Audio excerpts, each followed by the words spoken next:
Boxing. Beats and rhymes. No one can do it better. Yesterday night we came up short, but look, we've got to look at all the positives. That's the mindset and that's the perspective that we have to have, a positive one, always. Look at what we've achieved in the space of 11 years. It's phenomenal. And I want to thank every single one of you that's been riding with me. What a roller coaster journey. But you know what the problem is that it's far from over yet. You know, we've done it once, we've done it twice. Doing it a third time hasn't been easy, but I believe it's something I can achieve.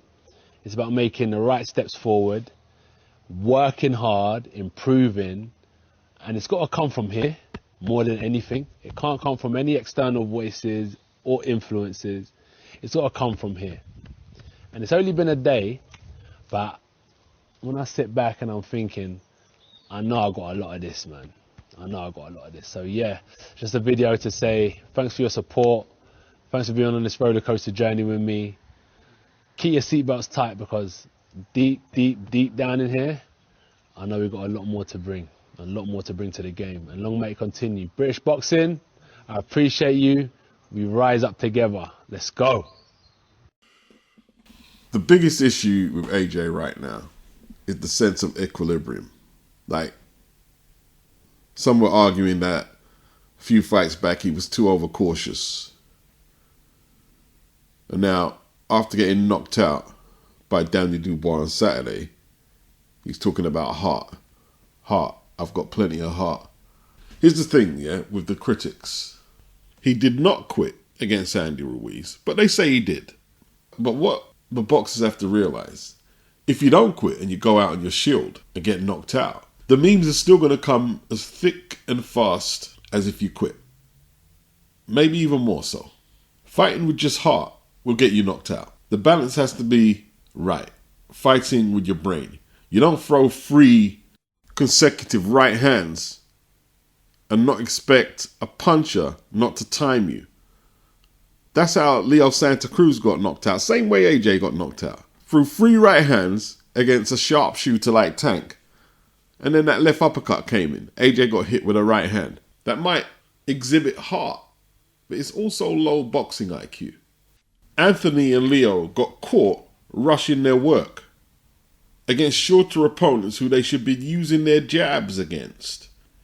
All fight AJ was like, I'm anxious to get the knockout. There's been lots of fighters who traded on heart, but for the most part, eventually the beatdowns get the better of them. And that will lead to timid displays, quitting, etc., etc. Be ruthless. When the opportunity arises, take them out in proper fashion, with technique. Sometimes heart, at its most extreme, we all need heart, some varying degrees. We can't roll through life as cowards. But don't let that heart compromise self-preservation in the ring. Not going in there to get banged up, to prove you got heart. You know? If AJ's going to come back, we want to see heart and smarts. Heart and smarts. It is what it is. But congrats for not hiding away from the world. There's a lot of people who don't quite get it. With AJ, you know, a lot of people say AJ's manufactured. If he is manufactured, he's manufacturing himself. It's not like he's got a puppet master pulling his strings. The video he done today is part of his branding. I'm going to show you I've got heart. I'm going to show you that my defeat doesn't define me and that you can do it too. That's marketing too, and I've got to respect that because that's what a boxer has to do. When the setbacks come, they've got to get back up. They've got to keep working on their craft and keep building their brand. They're not fighting for peanuts and they're not fighting forever. And if he's going to exercise this Daniel Dubois rematch clause, he has to look at his mistakes, but he has to get over himself as quick as possible. And a lot of fighters can't do that. Like Deontay Wilder after the 3rd Tyson fight, just stayed inactive. 1 fight in how much years? Between the Tyson beatdown and the Joseph Parker fight, was it over 2 years? You don't want to come back too soon, but you certainly don't want to leave it too long. I mean, it's literally hours after the event for AJ. It's still very raw. I don't think he'll be thinking about fighting anybody anytime soon. Frank Warren said there's no guarantee on the rematch clause or something to that effect, but they will look at the possibility of making a second fight with Daniel. It's a good fight for Daniel. I mean, if it's another stadium fight, it's another big bag. He'll get a bigger purse next time, and he'll be confident he can win it. Boxing. Beats and rhymes. No one can do it better. Well, Devin eventually got in the Wembley event after asking Eddie Hearn for tickets and coming up with crickets. Wow, I'm in London. Eddie won't give me tickets for the fight, but he keep mentioning my name every chance he get. Eddie the fakest again I ever met, bro. Eddie said, "First, I look after my fighters. You ask me at 6 a.m. in the morning. Ask someone else and drop the arrogance." Then Devin said he respects Bob and Oscar for not pretending to be his friend and that they care about him. And just, straight business. This is carryover from the Sandor Martin purse bid. Eddie Hearn and Y Matchroom didn't bid on the Devin Haney versus Sandor Martin purse bid. We don't have a contract with Devin. It's not an appealing fight. It wasn't a fight the Zone were motivated by, or one that had any value. Devin is a free agent and has his own promotional company. Now, the last statement, Eddie was throwing a shot at Devin Haney. But based on Devin's actual words, Eddie knows full well Devin and Bill are not no boxing promoters.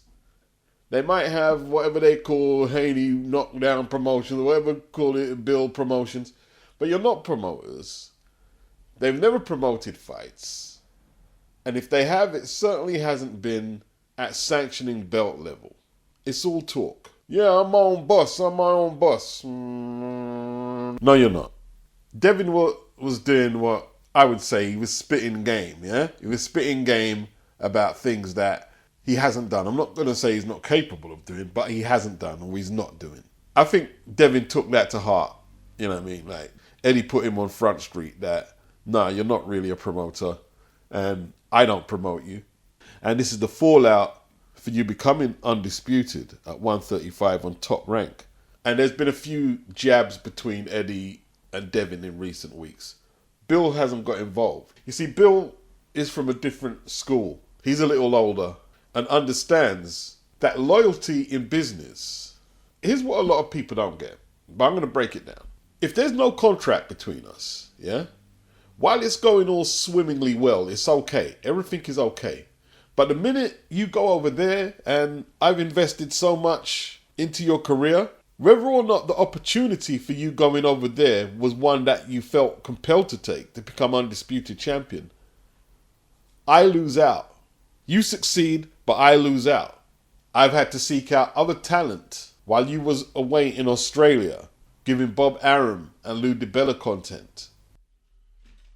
When Devin got hold of the belts and fulfilled his obligation by beating Kambosos for the second time, undisputed champion, he didn't take the 4 straps and say, "Yo, Eddie, look, we did it. Let me sign something more permanent with you." No, he went and did a deal with Golden Boy. And they had Eddie on board, Team Haney, as some bit player, but Hearn didn't have much say. Golden Boy didn't want him about.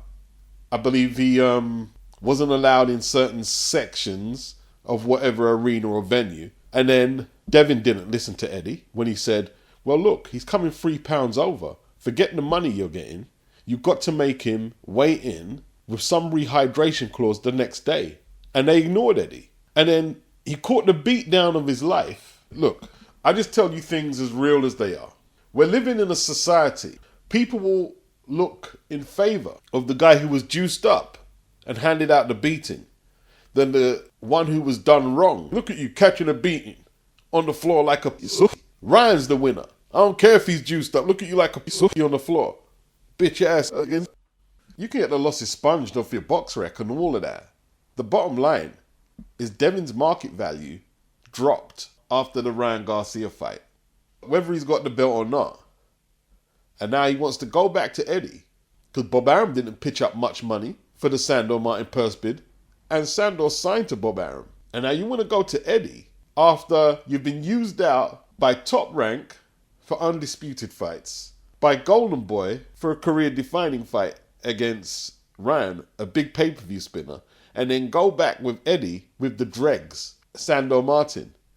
And you expected Eddie to say, I'm just desperate to pitch up all of the DAZN's money on this fight. And the double standards against Eddie Hearn And the expectancy from Eddie and other promoters in America is laughable. There were people in the media and boxing fans who thought that Eddie should pay this Brian Norman over $2 million so Boots could get a unification against him. Over $2 million. His promoter's paying him $200,000. And then the purse bid against Karen Shakazian. The Eastern Europeans won the purse bid, but they're now negotiating with Eddie and Matchroom to see if they can work something out. And they made a big deal. Hearn don't care nothing about Boots' career, or he would have invested in the purse bid. But yet, Johnny Beck on Top Rank loses a bid to an obscure Australian fighter in his promotional outlet, and not a word is said. So Devin, he probably think, yeah, I got a soft touch with Eddie, the nice English guy, who I'm not signed to. And it's not good business for Matchroom and DAZN. And that's why you haven't heard Bill say anything, because he knows no reputable businessman is going to pay out for the Sandor Martin fight. Yeah, so this is more than just the tickets, and Devin feels a bit wounded, especially as Eddie looks like he's moved on. Before, Devin was the flavour at DAZN. DAZN was always targeting the signatures of the best African American fighters across there.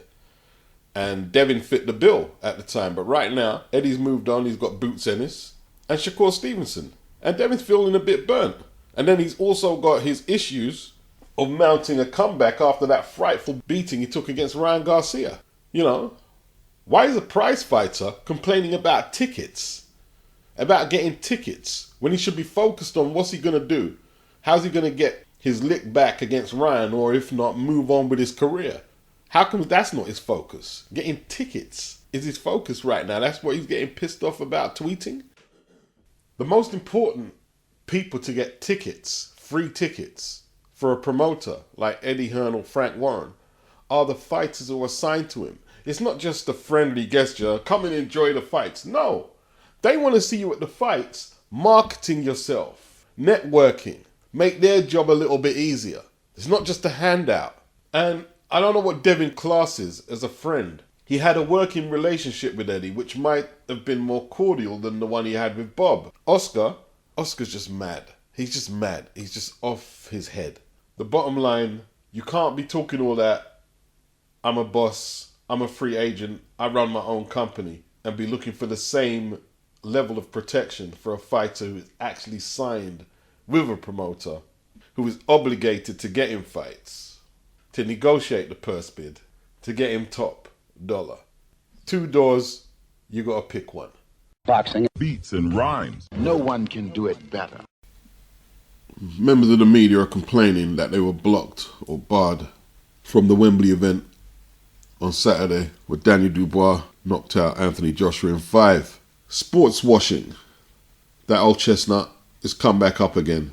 These journalists are claiming their freedom of speech in the United Kingdom is being violated by the Saudis as they turn London into a Saudi Disneyland, is what they're saying.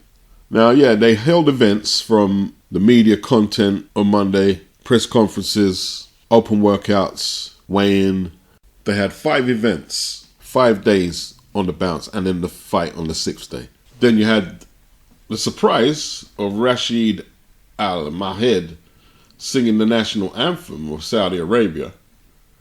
They kept it short, and then we had the British national anthem, and the fight went on the way.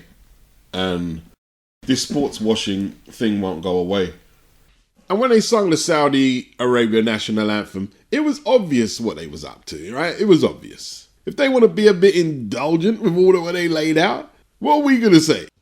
Talk about morality, but right now it's a supply and demand situation where they're delivering the content that people want. They're going to have to bring evidence of what they're allegedly supposed to be doing in terms of human rights violation, and it's going to have to be something really serious to make people say, well, we're not going to patronize that.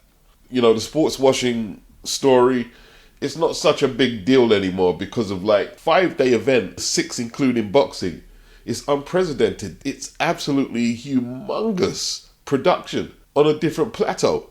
And it's probably a better headline for whatever pressmen feel slighted to say that the Saudis blocked them. But was it the Saudis really? Probably Frank Warren, Eddie Hearn, and Spencer Brown and people connected to the promotion, TV networks, they didn't want them there. Other members of the media didn't want to see these people who wanted to talk about sports washing. They don't want to see them there because they've got it good right now. They're in a good situation. The Saudis, you know, apparently they bought off the Ring magazine. They're in good with TalkSport. A couple of the Alphabet buddies, Golden Boy, Matchroom, Top Rank, the British Boxing Board of Control.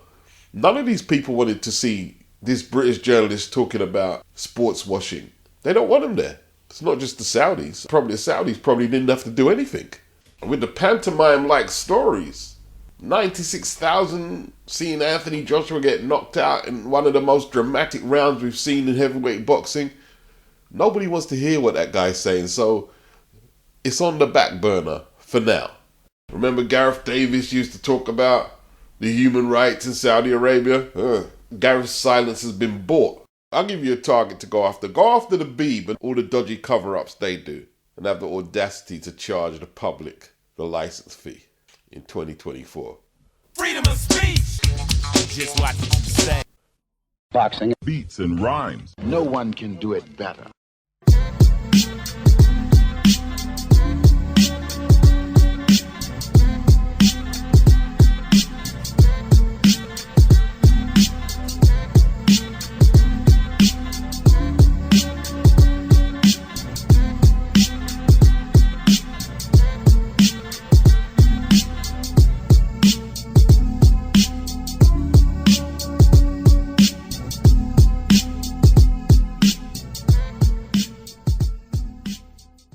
Boxing.